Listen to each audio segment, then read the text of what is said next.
La richissime baronne Myriam Hulin assassinée, son mari à une célèbre actrice dévastée. Il formait le couple flamboyant de l'aristocratie belge, à la tête d'un empire agroalimentaire. Mais tout s'est brisé pour le baron Guy Hulin de Schotten-Wettnay et son épouse Myriam. Puisque celle-ci a été assassinée par son beau-fils, le 29 mars.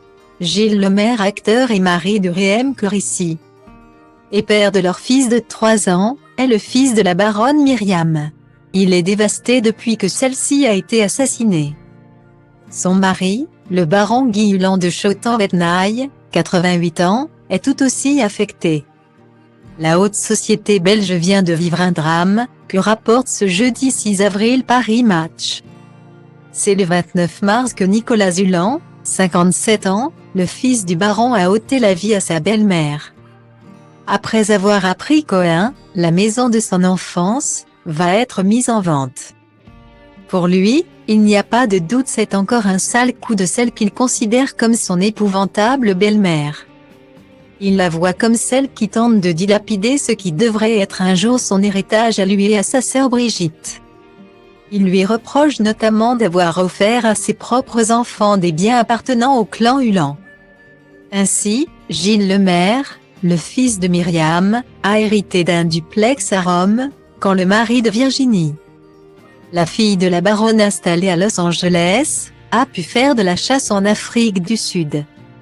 Avant de s'éclater avec leurs enfants à Saint-Tropez entre villas de luxe et voiliers de 52 mètres. Xta, Verbier, le mal est fait et Nicolas Hulin est en boucle, tous ces endroits où nous ne sommes pas conviés. Lui et sa sœur n'ont droit qu'à cette misérable rente de 50 000 € mensuels. Ohain est donc la goutte d'eau. Ce 29 mars, il vient discuter de ses rancœurs avec son père dans son bureau.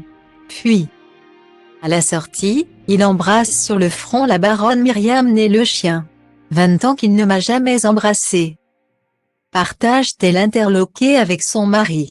Ça n'augure rien de bon. Nicolas Hulin, ancien agent de la sûreté de l'État, la DGSI belge, devenu selon ses mots un lanceur d'alerte à tendance complotiste, vient donc de lui donner le baiser de la mort, le baiser de Judas.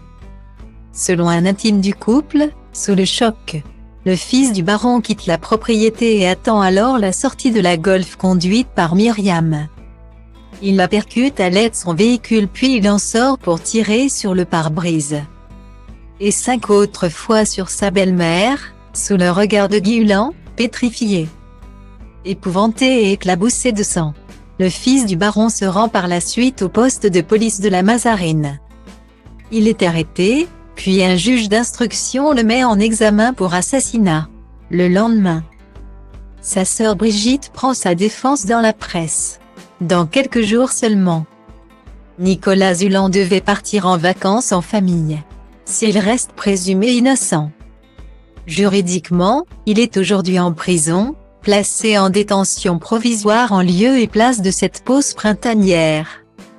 Selon un ami de ce dernier, depuis peu il brillait, il n'avait pas toutes les fripes dans le même panier.